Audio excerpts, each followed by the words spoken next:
Bienvenue dans Femmes extraordinaires. Des histoires de courage, de résilience et de voix qui ont changé l'humanité. Mais laissez-moi vous poser une question.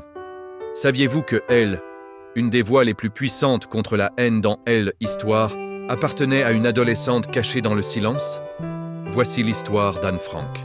Anne Frank est née le 12 juin 1929 à Francfort, en Allemagne, dans une famille juive. Ses parents, Otto et Edith Frank, accordaient une grande importance à l'éducation, à la culture et à l'espoir. Mais lorsque le régime nazi arriva au pouvoir, les familles juives commencèrent à être persécutées. Cherchant la sécurité, la famille déménagea à Amsterdam en 1934. Anne était vive, curieuse et très imaginative. Elle aimait les histoires et rêvait de devenir écrivaine ou journaliste. Pour son 13e anniversaire, elle reçut un petit journal à carreaux rouges. Un cadeau qui deviendrait plus tard l'un des témoignages les plus importants du XXe siècle. Mais partout en Europe, les ombres de la guerre s'étendaient. En 1940, l'Allemagne nazie envahit les Pays-Bas.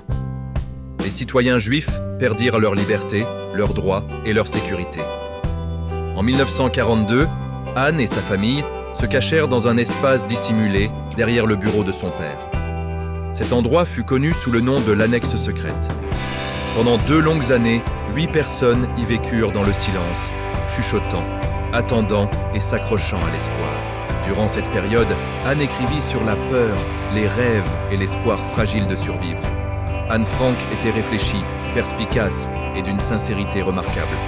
Son journal révélait le monde intérieur d'une jeune fille grandissant dans la clandestinité. Et même au cœur de l'obscurité, elle écrivit des mots qui inspireraient le monde. Malgré tout, je continue de croire que les gens sont vraiment bons au fond de leur cœur. En août 1944, la cachette fut découverte.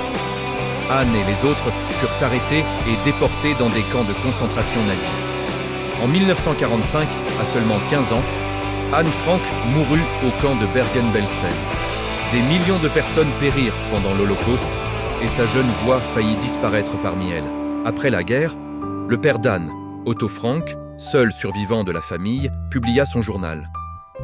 Le journal d'Anne Frank devint l'un des livres les plus lus au monde.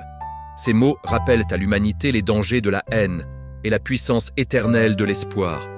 Si cette histoire a touché votre cœur, abonnez-vous à notre chaîne et suivez-nous pour découvrir d'autres histoires de femmes extraordinaires qui ont changé le monde. Parce que parfois, la plus petite voix peut devenir la plus grande mémoire de l'humanité.